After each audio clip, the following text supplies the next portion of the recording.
a veces sin pensar, sin meditar. Pero Dios no hace nada así. Dios no hace sin razón, quiere decir Dios no hace nada con despropósito. Dios no hace nada con ligereza, no hace nada sin reflexionar. Nosotros los seres humanos sí nos equivocamos. Aún en las cosas que hace Dios nos equivocamos. Mayormente las que hacemos nosotros, los seres humanos. Aquí, hermanos, vamos a estar viendo eso.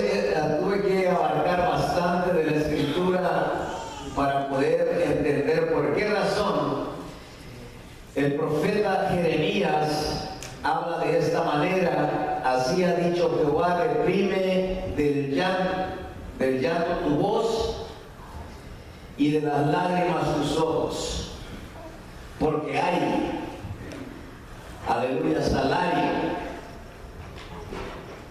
para tu trabajo, hay salario, hay recompensa para las aflicciones, para los problemas que has padecido. Aleluya. ¿Y qué problemas eran esos? De acuerdo al contexto, hermanos, Dios desde hace tiempo venía diciéndoles que se volvieran a Él. A través de sus profetas les estuvo anunciando, no solamente, hermanos, que tenían que volverse, sino también les estuvo anunciando el castigo que iba a venir sobre ellos, incluyendo entre todos esos castigos, venía la guerra, venía, hermanos, el destierro de Israel, un destierro que iba a durar por 70 años, y ese es un largo tiempo, hermanos. Y no es porque este destierro no era porque Dios tuviera complacencia en castigar a su pueblo, sino que Dios, decíamos al principio, Dios no hace sin razón. Dios no hace con despropósito, no hace nada a la carrera, a lo ligero, sin pensar, sin reflexionar. Dios, hermano, hace las cosas por una buena razón. Este pueblo había sido amonestado por el profeta Jeremías y algunos profetas, y una y otra vez Dios les amonestaba, y al ver Dios que este pueblo no escuchaba, entonces dijo: tengo que hacer algo por mi pueblo. No porque me complazco en castigarlos, sino porque necesitan reflexionar, necesitan volverse a mí con todo su corazón. Aleluya. Y fíjense bien, hermanos, que durante este tiempo, hermanos, de que el profeta Jeremías estuvo, vamos a ir hasta allá, hasta el verso 27, que en el 25 habla, ¿verdad? Empieza a hablar de los 70 años que iban a irse cautivos, ¿verdad? Pero vayamos, hermanos, no tan lejos para que nos alcance el tiempo. Vamos al 27.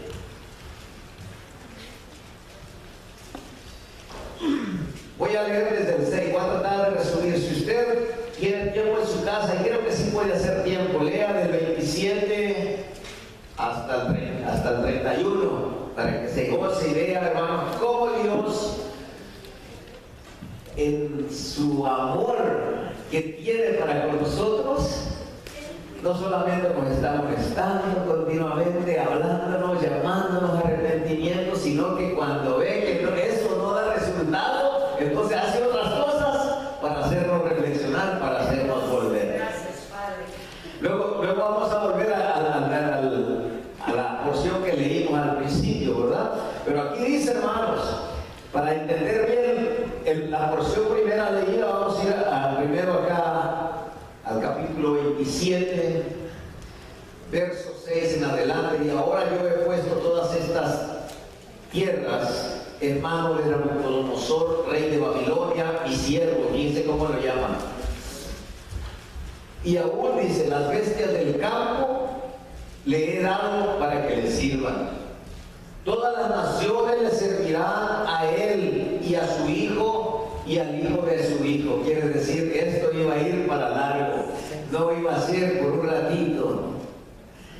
Cuando se habla, ¿verdad?, de Nabucodonosor, de su hijo y el hijo de su hijo, quiere decir cuando falte Nabucodonosor, el imperio babilónico va a seguir dominando y aún hasta el tiempo del rey Belsasar duró ese tiempo, ¿verdad? El pueblo cautivo.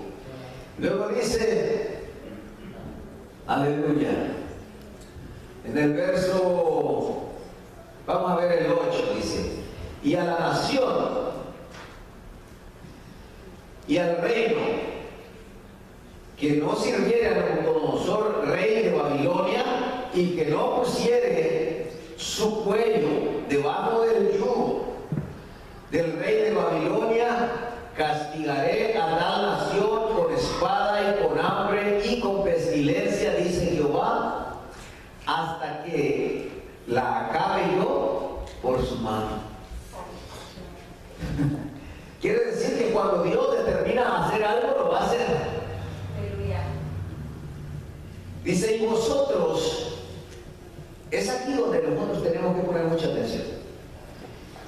Y vosotros, que aunque le está hablando al pueblo judío, tenemos que tomar consejo nosotros, porque también podemos aprender de ahí. Dice, vosotros no prestéis oído a vuestros profetas, ni a vuestros adivinos, ni a vuestros soñadores, ni a vuestros agoreros, ni a vuestros encantadores que os hablan diciendo, no sirváis al rey de Babilonia. En otras palabras, en aquellos tiempos de Jeremías, hermanos, había muy pocos profetas que se ajustaban a la voluntad de Dios. Había gran cantidad de profetas que profetizaban mentiras. Dios ya había dicho, le van a servir al rey Nabucodonosor, y no por un ratito, 70 años le van a servir. Aleluya, van a estar allá, van a plantar niñas, a darles mujeres, esposas a sus hijos, maridos a sus hijas, y van a servirle a él y a su pueblo, y aquel que no le sirva. Entonces, como diciendo Dios, esta es la última oportunidad que tienen, es el último recurso, es la última opción que tengo para traerlos a mí. Como último recurso, Dios está acudiendo a esto. Luego dice, vamos a leer el verso 14. No oigáis a las palabras de los profetas que os hablan diciendo, no serviréis al rey de Babilonia, porque os profetizan mentira, porque yo no los he enviado, dice Jehová, y ellos profetizan falsamente en mi nombre. Quiere decir, hermanos, que en aquellos tiempos ya había ese tipo de personas, que habiendo Dios hablado de una manera, ellos querían voltear las cosas. Inclusive a Jeremías lo tenían como un falso profeta. Inclusive, hermanos, había este tipo de personas que hasta se atrevieron a ir a ordenar a los mismos sacerdotes, para que los sacerdotes, que eran los verdaderos sacerdotes de Dios, sean empujados a un lado, y luego aquel profeta que estaba hablando conforme a la palabra de Dios también lo hicieran a un lado, y entonces los falsos profetas tuvieran todo el espacio para controlar. Pero Dios dice, no lo crean. Ya Dios había dicho, van para Babilonia, van a estar allá 70 años, porque esta es la última opción que me han dejado. Les he hablado de una manera, les he hablado de otra, y no han creído. Entonces ahora los voy a llevar allá. Y cuando estén allá, entonces van a reconocer que verdaderamente han cometido un grave error, y entonces se van a volver a mí, se van a volver de todo corazón, me van a buscar y me van a encontrar, porque me van a buscar con todo el corazón. Aleluya. Mire cómo es esto. Aleluya. Luego dice, hermanos, el verso 22, voy salteándome para redimir el tiempo. Dice, a Babilonia serán transportados y allí estarán hasta el día que yo los visite, dice Jehová. Y después los traeré y los restauraré a este lugar. Quiere decir, después lo voy a traer de regreso a su tierra. Pero entre ese tiempo, ¿verdad? Hubo aquellos falsos profetas que se metieron, ¿verdad? Y si vemos el capítulo 28, hermano, ahí encontramos la profecía de Ananías, que pretendía hablar de parte de Jehová, pero era un falso profeta. Fíjese cómo dice: aconteció en el mismo año, en el principio del reinado del rey Sedequías, rey de Judá, en el año cuarto, en el quinto mes, que Ananías, hijo de Azur, profeta, que era de Gabaón, me habló en la casa de Jehová delante de los sacerdotes y de todo el pueblo, diciendo: así ha dicho Jehová de los ejércitos, Dios de Israel. Y fíjese bien que al expresar esto parece que habla de parte de Jehová, diciendo: quebrántate el yugo del rey de Babilonia. Dentro de 2 años haré volver a este lugar todos los utensilios de la casa de Jehová que Nabucodonosor, rey de Babilonia, tomó de este lugar para llevarlos a Babilonia. Y yo haré volver a este lugar a Jeconías, hijo de Joacim, rey de Judá, y a todos los transportados de Judá que entraron en Babilonia, dice Jehová. Vuelve a repetir, ¿verdad? Porque yo quebrantaré el yugo del rey de Babilonia. Entonces, fíjese bien, las falsas profecías ya existían, no son cosas del siglo XXI ahora, que es muy común escuchar personas hablando, yendo por encima de lo que Dios ya ha hablado, lo que Dios ya ha establecido. Hay quienes tienen ese atrevimiento, los pantalones de ir por encima de lo que Dios ya habló y hablar en contra.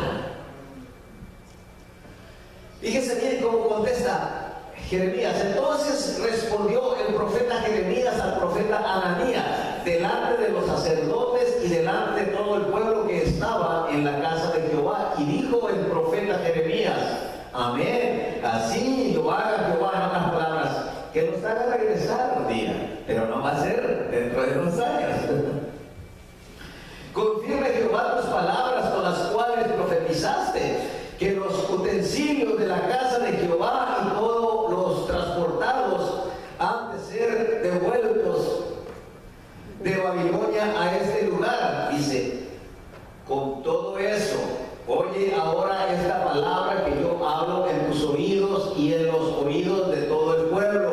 Los profetas que fueron antes de mí y antes de ti, en tiempos pasados profetizaron guerras, aflicciones y pestilencia contra muchas tierras y contra grandes reinos. El profeta que profetiza la paz, cuando se cumpla la palabra del profeta, será conocido como el profeta que Jehová en verdad envió.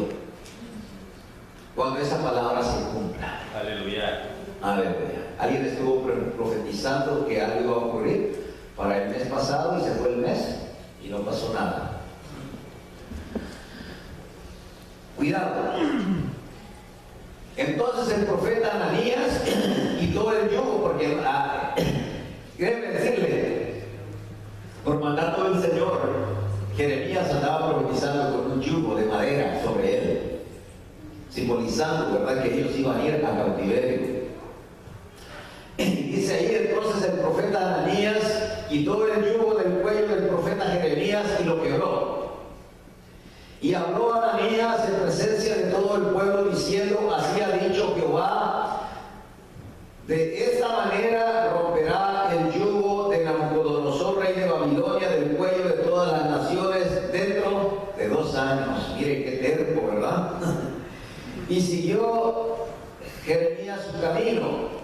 Y después que el profeta Ananías rompió el yugo del cuello del profeta Jeremías, vino palabra de Jehová a Jeremías diciendo: ve y habla a Ananías diciendo: así ha dicho Jehová, yugos de madera quebraste, mas en vez de yugo de ellos harás yugos de hierro. Porque así ha dicho Jehová de los ejércitos, Dios de Israel: yugo de hierro puse sobre el cuello de todas las naciones para que sirvan a Nabucodonosor, rey de Babilonia, y han de servirle, y aún también le he dado las bestias de la tierra. Fíjense bien, en otras palabras, esto se tiene que cumplir. Es lo que está tratando de decirle. Entonces dijo el profeta Jeremías al profeta Ananías: ahora oye, Ananías. En otras palabras, diciendo: esto es para ti. Jehová no te envió, y tú has hecho confiar en mentira a este pueblo. Por tanto, así ha dicho Jehová: he aquí que yo te quito de sobre la faz de la tierra, morirás en este año, porque hablaste rebelión contra Jehová. Y en el mismo año murió Ananías, en el mes séptimo. Señor. Pues hermanos, es algo grave cuando una profecía ya fue dada, aunque haya sido un hombre el que la trajo, pero si ese hombre estaba, hermanos, en conexión con su Dios y la profecía viene de parte de Dios, cuidado con ponerse a contradecir. Y lo triste es, hermanos, que muchas profecías están plasmadas en este libro, en el cual todos decimos confiar. Y cuando hablamos cosas que van por encima, ¿verdad?, que pisoteamos lo que ya está dicho para decir lo que nosotros creemos, es grave. Aquí este profeta, aleluya, se atrevió a decir: no, en 2 años. ¿Y a quién no le gusta eso? Mayormente, hermanos, cuando ya está dictada la sentencia de que de 70 años, si alguien le dice que en 2 años, pues está más bueno, ¿no? Está mejor. Pero Dios, que conocía bien a su pueblo, sabía que en 2 años no eran suficientes para enmendarse. Le van a 70, dijo el Señor. Ayúdenos, Señor, el Señor. Fíjense bien, habíamos leído ¿hasta dónde? 18. Hasta el 17 del capítulo 28, ¿verdad? Vamos a leer, vamos a ir al 29. Gracias, hermano. Vamos a ir al 29 y vamos a leer del 4 en adelante. Aleluya. Así ha dicho Jehová de los ejércitos, Dios de Israel, a todos los de la cautividad que hice transportar de Jerusalén a Babilonia. Esta es una carta que Jeremías les está enviando. Edificar casas y habitarlas, o sea, morar en ellas, y plantar huertos, comer de su fruto. Y fíjense que plantar huertos en aquellos tiempos no era como hoy día, ¿verdad? Que planta un manzanito aquí, ¿verdad? Que viene injertado y que al rato de que lo plantó, ¿verdad?, en esa misma temporada, a veces le da fruta. No, aquí hablaba, en aquellos tiempos se sembraba una semilla, ¿verdad?, que había que esperar a que el árbol creciera, ¿verdad?, se hiciera lo suficientemente adulto para rendir frutos. Y luego dice el verso 6: casaos y engendrar hijos e hijas, dad mujeres a vuestros hijos y dad maridos a vuestras hijas, para que tengan hijos e hijas, y multiplicados ahí, y no os disminuyáis. En otras palabras, que el pueblo se siga prosperando. Y procurad la paz de la ciudad a la cual os hice transportar. En otras palabras, sujétense a las autoridades, a las leyes de allí, no se rebelen. Y rogad por ella, o sea, quiere decir por esa ciudad, a Jehová rogar. Dice: porque en su paz tendréis vosotros paz. Porque así ha dicho Jehová de los ejércitos, Dios de Israel. No, Dios vuelve a decir en la carta, ¿verdad?, les está haciendo saber a Jeremías: no os engañen vuestros profetas que están entre vosotros, ni vuestros adivinos, ni atendáis a los sueños que soñáis. Porque es fácil, hermanos, cuando uno anhela una cosa, hasta sueña, ¿verdad? Y a veces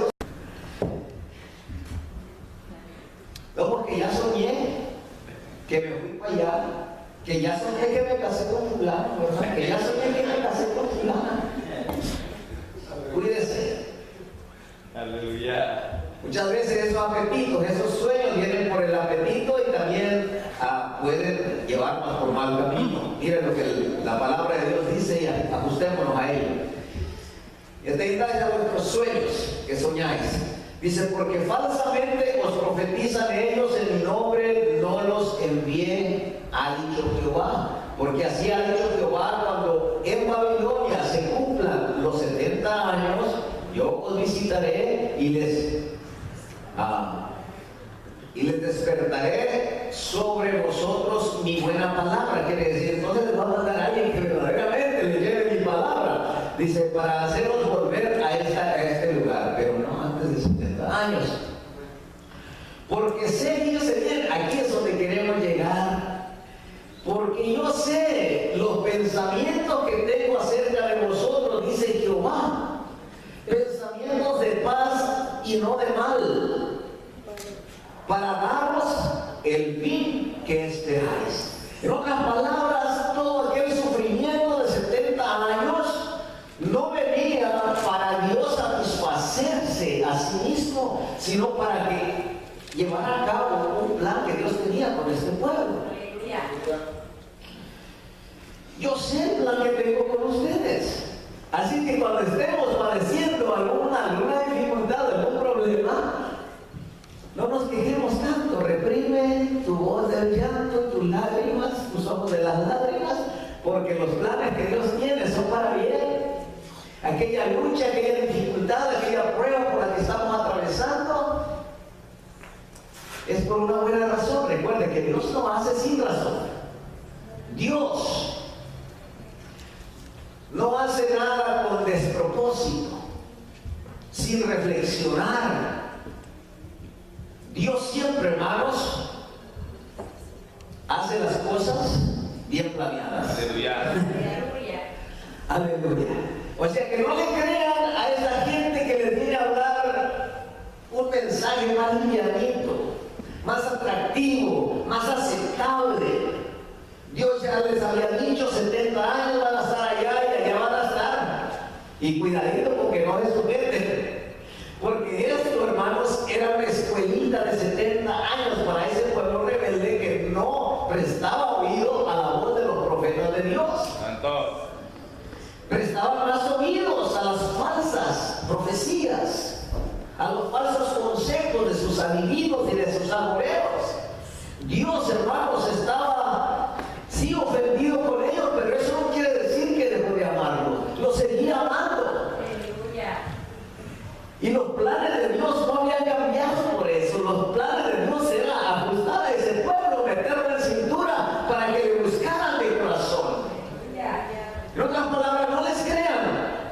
Resígnense a pasar los 70 años porque los planes que yo tengo para ustedes son buenos planes. Aleluya. Aleluya. No pudieron aprender a través del plan A, pues ahora los voy a llevar a través del plan B. A ver si esto funciona. Aleluya. Entonces, fíjese bien. Verso 12. Entonces me invocaréis y vendréis y oraréis a mí y yo os oiré. Santo Señor. Y me buscaréis y me hallaréis, porque me buscaréis de todo vuestro corazón. Aleluya. Aleluya. Aleluya. Y el 14 añade, dice, y seré hallado por vosotros, dice Jehová. Quiere decir, hermanos, que esos 70 años eran necesarios. Los planes de Dios eran buenos. Los planes de Dios eran que aquel pueblo se volviera a Dios de todo corazón, de buscar con sinceridad. Dios quería estar con ellos. Dios quería estar en sus peticiones, en sus oraciones, pero ellos no prestaban oído a los profetas. Ahora estos 70 años les iban a servir para aprender. Vayamos más adelante. Si nosotros buscamos, por decir, alguien lea Proverbios, porque a veces, así como a los profetas de aquellos tiempos, les ganaba conocimiento que ellos tenían de algunas cosas les ganaba y les hacía confiar en su propio entendimiento, en su propia sabiduría. Alguien léame por favor Proverbios 3:7. Lo leímos el jueves pasado, pero quiero que lo lea otra vez. Alguien que lo lea en voz alta. Amén.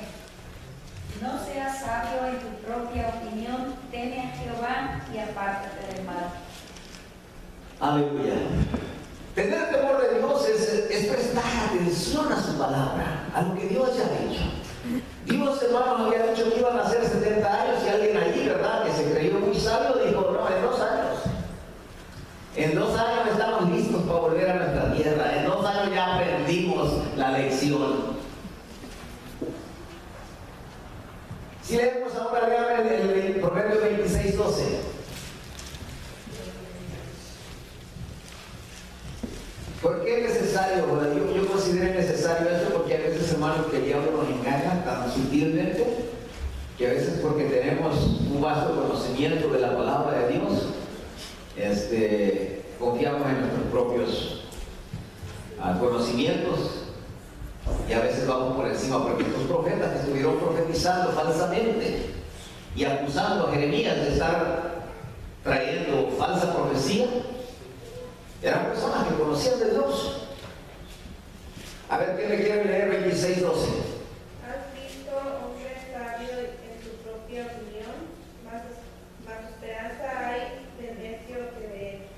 ¿Has visto hombre sabio en su propia opinión? Más esperanzas hay del necio que de él. No quiere decir, ¿verdad?, que el sabio en su propia opinión sea sabio. No, es un necio que se cree sabio. Se ha dicho, hermanos, que el peor defecto de un necio no es ser necio, sino creerse sabio. Y debo decir, hermano, ¿cómo entonces que un necio está aprendiendo de otro necio, verdad? Porque es necio también el que se cree sabio. Entonces, ¿cómo es que un necio aprende de otro necio? Es que, mire, hay varias categorías de necios. Le voy a hablar solo de 3 categorías. La primera categoría de necios son los que saben que no saben. No reflexionan, no discurren, no opinan y hablan muy poco, casi no hablan. Esa es una clase de necios. Que no se le olvide esa parte, porque son 3. Y la segunda categoría de necios son aquellos que son majaderos, que son muy desenvueltos para hablar y aún hasta revoltosos, ¿verdad?, ruidosos. Y el otro tercer grupo de necios son los que se creen sabios, que gobiernan, que reprenden, que pronostican y hasta van buscando condecoraciones. Que alguien nos alabe y les aplauda. Bueno, ese tercero yo creo, ¿verdad?, que es ese necio que se cree sabio.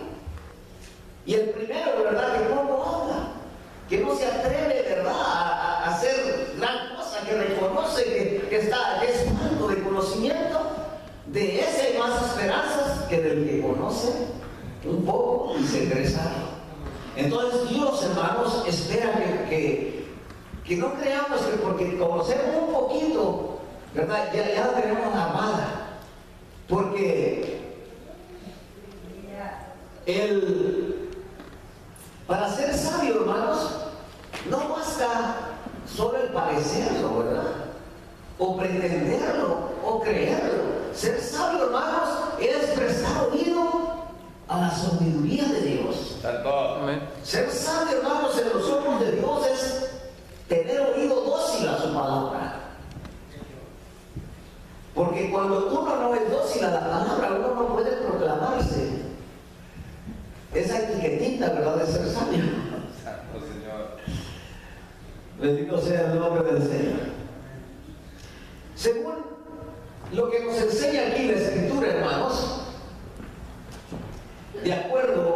a lo que dice el profeta Jeremías. Él dice: yo tengo planes. Aquellos parecían ser más sabios que decían: no, aquel vino y hasta hizo, hermanos, el teatro ahí de arrebatarle a Jeremías el yugo de madera que traiga y luego quebrarlo. Y yo creo que aquello parecía real, ¿verdad? Como hay muchos predicadores hoy día que nos hacen creer en cosas, hermanos, que van en contra de lo que ya está establecido. Dios, hermanos, lo que ya está hablado, eso no se puede cambiar. Aleluya. Eso no podemos, hermanos, transformarlo de acuerdo a los gustos de esta sociedad moderna. Lo que ya está hablado, ya está hablado. La palabra de Dios dice que en ella no hay sombras de variación. Él no cambia. Aleluya. De manera que cada uno de nosotros, para poder ser sabios, necesitamos prestar oído dócil a la palabra, al consejo de nuestro Dios. Leíamos también, hermanos, que entonces dice: me buscaréis, aleluya, y vendréis y oraréis a mí y os oiré. Quiere decir, entonces va a haber una relación genuina entre Dios y su pueblo. Y déjeme decirle, esto no es algo, hermanos, solamente del Antiguo Testamento. Jesucristo, al estar frente a aquella mujer samaritana, lo volvió a recalcar. Dios quiere una armonía, una relación estrecha entre Él y su pueblo. Aleluya. Dios nos metió en cintura por 70 años para poder hacer que este pueblo aprendiera a buscarlo de corazón. Aleluya. En su plática del Señor con la samaritana decía: no, ustedes los judíos dicen que allá en Jerusalén, nosotros decimos que en este monte. No, Él le dice: mujer, créeme, que la hora viene y la hora es que cuando los verdaderos adoradores adorarán al Padre en espíritu y en verdad. No es aquí, no es allá, sino que es en verdad. Aleluya. Porque tales adoradores busca a Dios. Y lo que le adoran en espíritu, dice, es necesario que le adoren. Aleluya. Aleluya. Quiere decir que Dios está buscando pueblo, Dios está buscando gente. Y cuando nosotros, por buena voluntad, por nuestra propia iniciativa, no buscamos ser gente genuina que adora a Dios, entonces Dios busca un plan diferente. Santo. Aleluya. Busca fundir todas nuestras escorias. Gloria a Dios. Aleluya, para que podamos ajustarnos. Entonces vayamos ahora sí, vamos otra vez al principio donde leímos Jeremías 31, para ver qué es lo que Dios tiene ahí para nosotros. Aleluya. Hoy vamos a aprender, hermano, que Dios desde el Antiguo Testamento está buscando un pueblo que le adore de verdad. Y hoy día, hermano, es fácil confundir la adoración con la adulación. ¿Sí saben lo que es adulación, verdad? Cuando se pretende adorar, ¿verdad? Cuando se pretende bendecir, cuando se pretende, ¿verdad?, venerar, cuando se pretende amistad, estar bien con aquella persona cuando por dentro no lo estamos. Santo. La adoración verdadera, hermano, y viene de un corazón limpio, ¿verdad?, sin perjuicios. Según el verso 16, leíamos, capítulo 31, verso 16, así ha dicho Jehová de los ejércitos, podemos agregar, ¿verdad?, el Todopoderoso, el Dios de Israel, el proveedor, el protector de su pueblo. Reprime del llanto tu voz, deja de estar gimiendo, entiende que esos 70 años son necesarios para que te vuelvas a mí de todo corazón. entiende, deja de estar lloriqueando. Resígnate a pasar la prueba. Dice, y de las lágrimas tus ojos, deja de estar llorando, porque salario hay para tu trabajo, dice Jehová. Quiere decir, el salario, la recompensa, el fruto que vas a sacar de estos 70 años va a ser que me vas a buscar de corazón. Gloria a Dios. Y debemos pensar en eso cada vez que estamos en la prueba. De pensar que esta prueba, ¿verdad? Como decía Job, ¿verdad? Yo sé que mi Redentor vive. Y sé que después de esta aflicción voy a salir como el oro. Aleluya. Bendito sea su nombre. Y luego dice, volverás pues a tu tierra, de la tierra del enemigo.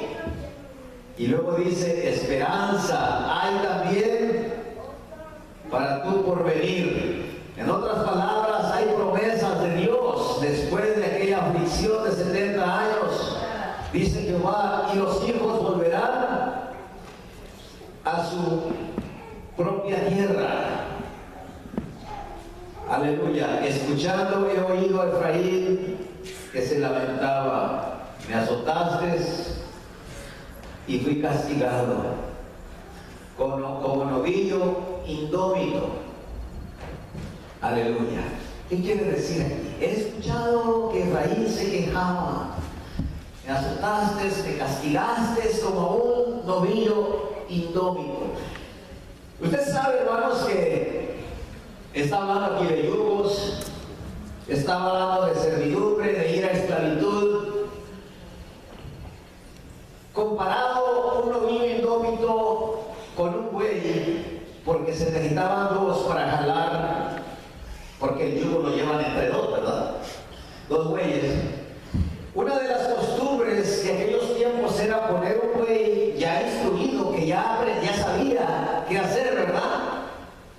Ya bien entrenado, con un novillo. A ese todavía no le llamaban buey porque era un novillo. Antes de ser buey tiene que ser novillo. Indómito quiere decir no ha sido domado todavía.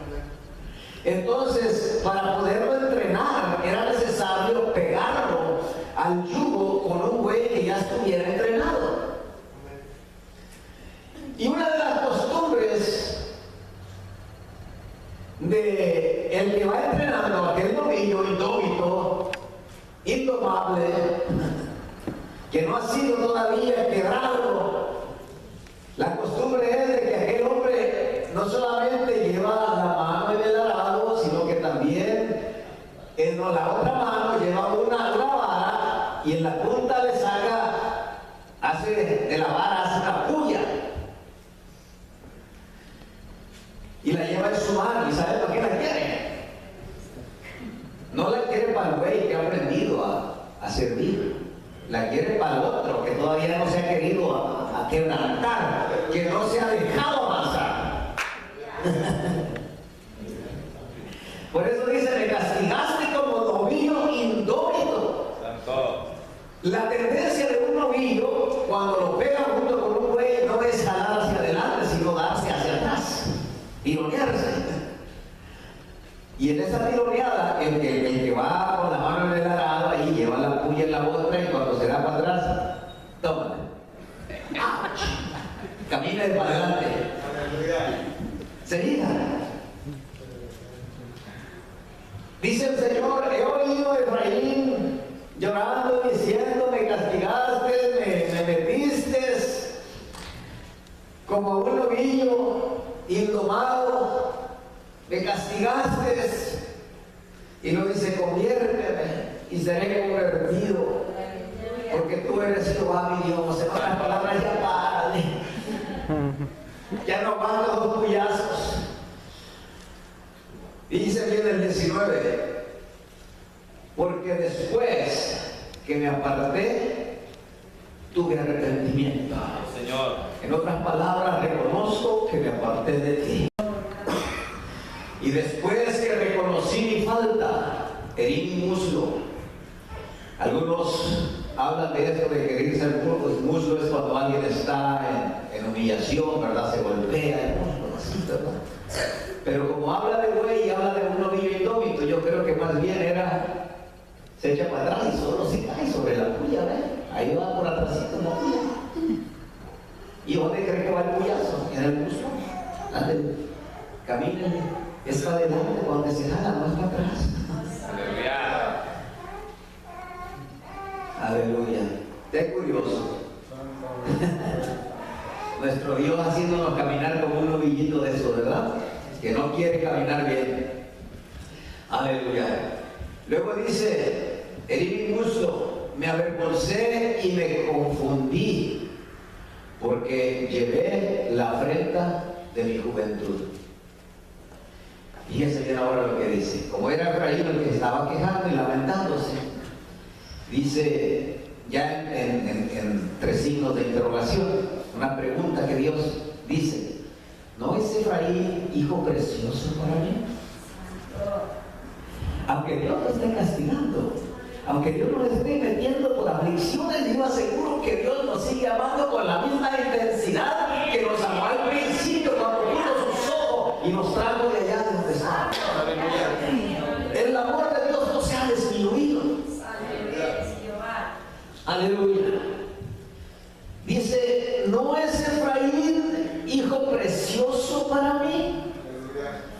¿No es niño en quien me deleito? Oh, hermanos, ya tiene hijos pequeños. Usted sabe lo que es esa expresión. Cuando tiene un hijo chiquito, hermano, y se va a trabajar, usted lo que más ansía es llegar a su casa y tomar esa criatura en sus brazos, ¿verdad? Y arrullarlo, llenarlo de besos, juguetear con él, porque para usted ese niño es un niño precioso. Aleluya. Aunque a veces tenga que castigarlo, que corregirlo. Aleluya. Gloria a Dios. Que algunos no lo hacen, ¿verdad? Pero eso no quiere decir que nuestro Dios es igual. Señor. Dios ama, no mima. Dios ama nomás, ¿verdad? Aleluya. Pero el hecho que nos mime no quiere decir que Dios la deja de amar. Y una de las tendencias que hay en los seres humanos cuando recibimos el castigo de nuestros padres: ¡ya no me quieres! O ¡ya no te quiero porque me pegaste! Hay niños que son así, ¿verdad? Respondones. Una vez escuchaba yo a cierta persona que decía: ¡ay, Señor, ahora sí, yo creo que si no me sacas de esta ya no te voy a servir! ¿Qué es eso?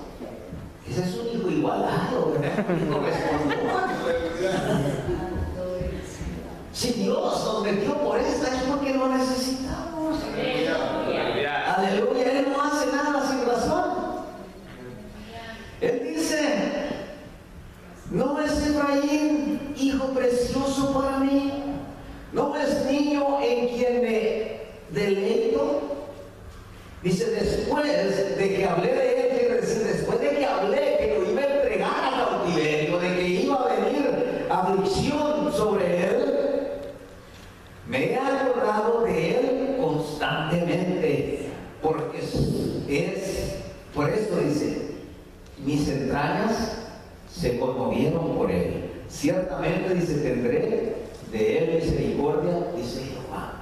En otras palabras, hermanos, Dios, aunque nos meta en las aflicciones más difíciles, Él nos sigue amando, hermano, como sus hijos. Aleluya. Y lo hace con un buen propósito. Gracias. Bendito sea el nombre del Señor. ¿O qué le responderemos a Dios como muchos niños responden a papá y mamá? Ya no me quieres.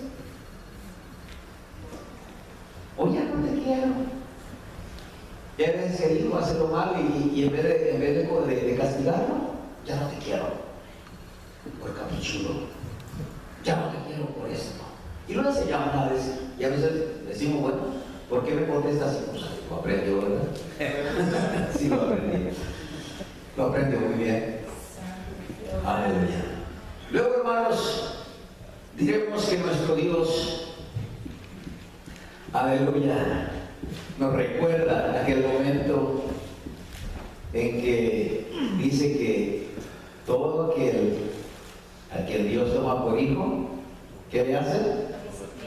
Lo disciplina.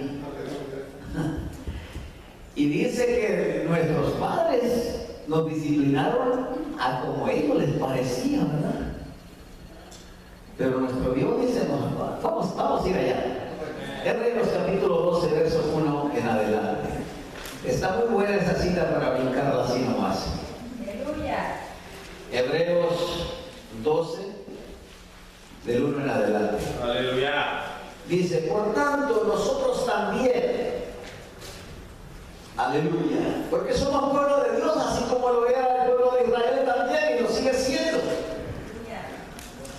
Aleluya. Y yo creo, hermanos, que el mismo Dios, hermanos, que utilizaba ese tipo, ¿verdad?, de aflicciones para hacernos reflexionar, hacernos volver a Él con todo su corazón, Dios lo sigue haciendo hoy día con nosotros. Que no nos ha llevado a cautiverio, ¿verdad? Pero sí nos mete por otras situaciones también a veces incómodas y difíciles.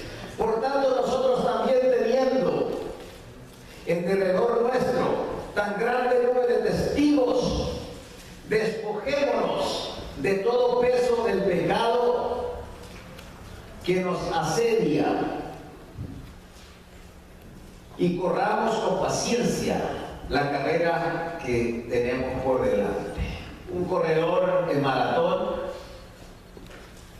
fíjense bien cuántos espectadores tiene, cuántos mirones hay.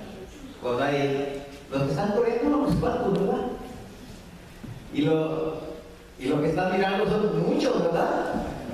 Y entre nosotros, hermanos, si no corremos bien, porque ¿cuántos ojos nos están viendo? ¿Cuántos ojos son los que nos están mirando? Y aquí dice, teniendo tan grande número de testigos, tus ojos mirándonos, corramos bien nuestra carrera. Aleluya. Dice, puestos los ojos en Jesús, el autor y consumador de la fe, el cual por el gozo puesto delante de él sufrió la cruz, menospreciando el oprobio, y se sentó a la diestra del trono de Dios. Y luego miremos más adelante, brinquémonos donde dice el verso 5. Si a Jesucristo lo metió por eso, hermanos, por aquel sufrimiento de la cruz, ¿qué no somos nosotros? Aleluya. Y dice, y habéis ya olvidado la exhortación que como a hijos se os dirige. O sea, Dios nos trata como a hijos. Hijo mío, no menosprecies la disciplina del Señor y desmayéis cuando eres reprendido por Él. Porque el Señor, al que ama, disciplina y azota a todo el que recibe por hijo. Aleluya. Y luego dice, si soportáis la disciplina de Dios, Dios os trata como a hijos. Porque, aleluya, ¿qué hijo es aquel a quien el padre no disciplina? Pero si se os deja sin disciplina, de la cual todos han sido participantes, entonces sois bastardos y no hijos. En otras palabras, si Dios nos dejara sin disciplina, entonces deberíamos de preocuparnos. Es que Dios me ha desechado. Es que Dios no me está mirando como un hijo, Dios me está mirando como un bastardo. Bastardo es alguien que no tiene papá. Santo Señor. Y nosotros tenemos papá. Santo Aleluya, que es nuestro Dios. Dice, por otra parte tuvimos, dice, a nuestros padres terrenales que nos disciplinaban. Dice, y los venerábamos. ¿Usted se acuerda de papá y mamá que le azotaban y lo sigue queriendo, verdad? Aleluya. ¿Por qué no obedeceremos mucho mejor al Padre de los Espíritus y viviremos?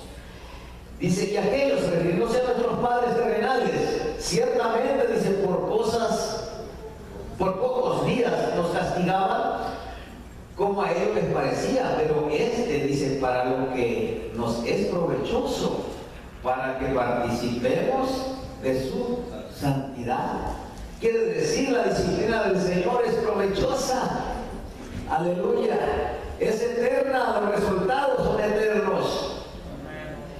Dice, es verdad que ninguna disciplina al presente parece ser causa de gozo, sino de tristeza, pero después dice, da fruto apacible, fruto de justicia a los que en ella, fíjense bien, son ejercitados.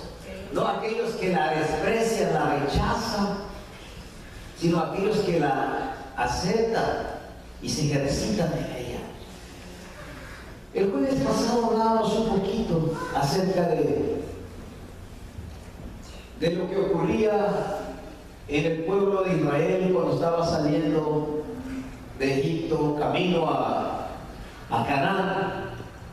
¿Recuerdan ustedes que una vez que fue erigido el tabernáculo, como Dios lo llena de su presencia? Una nube.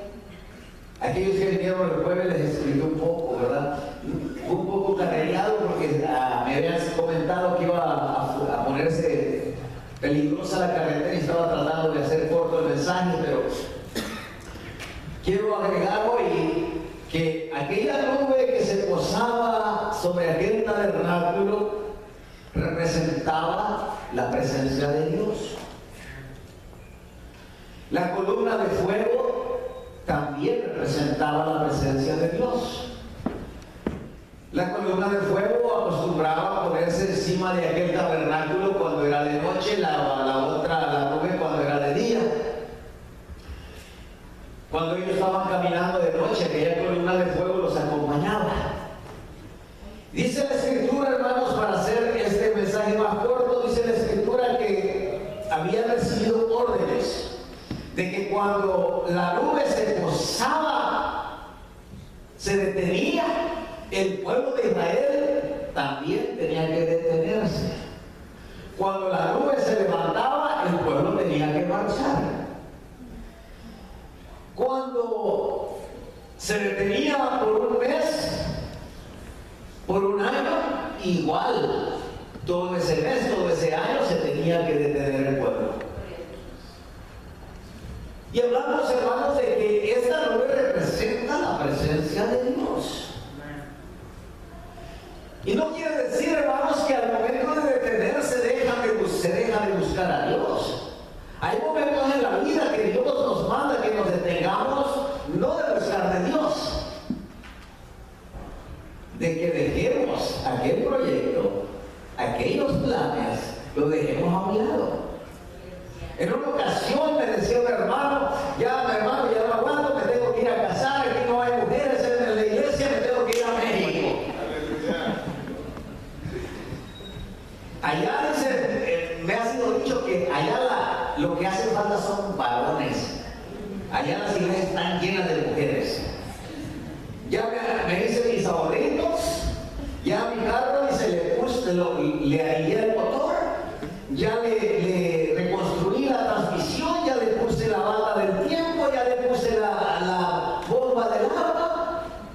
Está listo, tiene llantas nuevas. Y un Toyota bien arreglado, hermano, usted va a decirme, estaba preparado para el viaje. Y más que el Toyota estaba el hermano para casarse. Y le dije, hermano, consulta a Dios, porque a pesar de que tú estás listo con tu carro, tienes tus ahorritos y tienes los deseos de casarte, recuerda, Él es el jefe. Aleluya. Consúltalo. ¿Sí, verdad? Pues oremos. Y ahí mismo lo acompañé en aquella oración. Y al día siguiente me llama, hermano, me robaron el carro. Tanto dinero que le había metido. Le dije, hermano, si tú en este momento desistes de irte en ese viaje y le pidas al Señor que te muestre en qué tiempo te vas a quedar, en qué tiempo te vas a ir, te aseguro que el carro lo vas a encontrar sin ningún rasguño. Esos carros son muy codiciados para desmantelarlos. Pero si tú le dices al Señor, está bien, me voy a detener hasta que tú me indiques.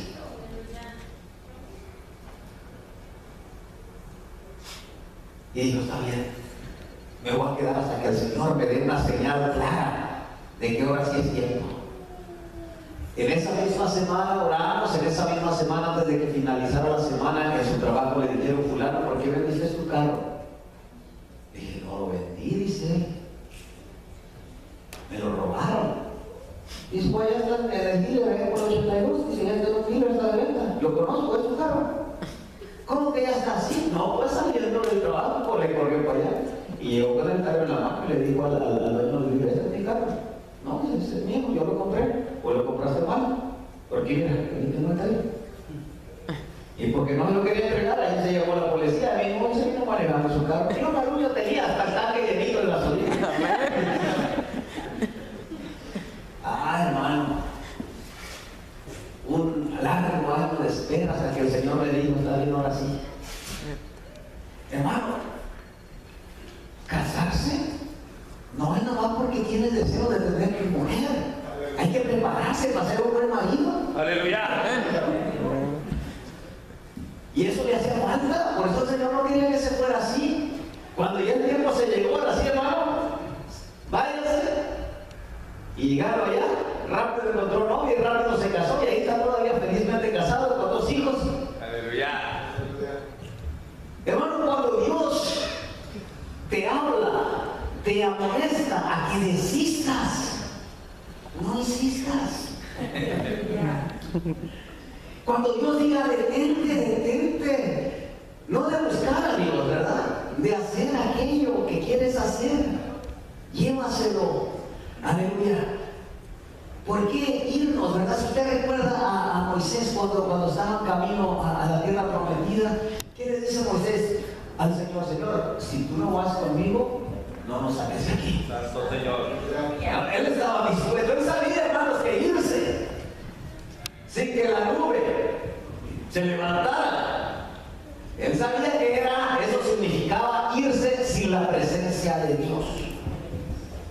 Quiere decir que cuando nosotros, hermanos, apoyamos proyectos, realizamos planes, sin la presencia de Dios, sin el acuerdo de Dios, estamos caminando sin Dios y nos vamos a desbarrancar.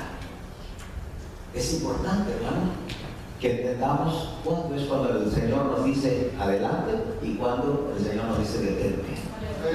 Y ahí usted si lee, hermanos, en el libro de Números 9, 15 al 20, al 23, va a encontrar que dice que cuando la nube se levantaba, ellos marchaban. Cuando la nube se detenía, ellos se detenían. Y es importante, hermanos, conocer la voluntad de nuestro Dios. Saber cuándo, hermanos. Aleluya. Dios nos dice, espérate. No es el tiempo todavía. Gloria a Dios. Aleluya, como aquellos, ¿verdad? Que ya agarraron un papelito así, ¿verdad? Que ya de reconocimiento, porque ya estudió, ¿verdad? La vida de Jesús y no sé cuánto. Ya quiere ser misionero, ¿verdad? Si quiere ir. Espérate, dice el Señor, espérate. Deja pasarte por el fuego primero. Porque una persona, hermanos, que Dios llama, no es una persona que a las primeras se llena de emociones. Una persona que Dios llama, ¿sabe qué le hace primero Dios?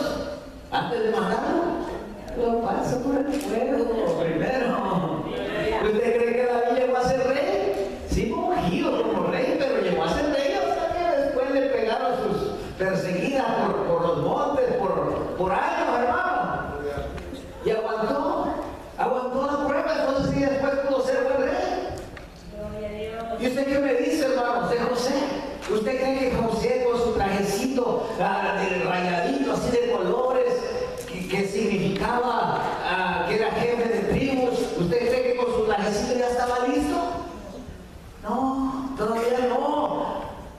Había que ser traicionado por sus hermanos, ser vendido como esclavo, había que ser, hermanos, encarcelado, había que ser, hermanos, acusado falsamente, hasta cuando ya, hermanos, aquel hombre estuvo preparado y no decía el Señor nos lleva adelante para ahora. ¿Está pensando en correr? Algunos dicen, no, aquí está difícil, hace mucho frío, vamos para visitar. Vámonos para Texas. Espérese, pregúntele a Dios. Pregúntele al Señor. Aquí está difícil, dando cara ya a las rectas. Me voy para México. Allá tengo mi chocita, ahí no tengo que pagarle a Espérese, pregúntele al Señor. Muchos se han ido así y allá están del otro lado llorando, queriendo cruzar de regreso, lamentándose, ¿para qué me vine? Espérense tantito. Nosotros ya no dependemos de nosotros mismos, dependemos de aquel que nos trajo a sus caminos. Aleluya. Preguntémosle a Él. Aleluya. O al menos se quieren caminar sin su presencia. No, ¿verdad? No, hermanos, cuando caminamos fuera de la presencia de Dios, se cometen tantos errores. Vamos a ir delante del Señor en oración.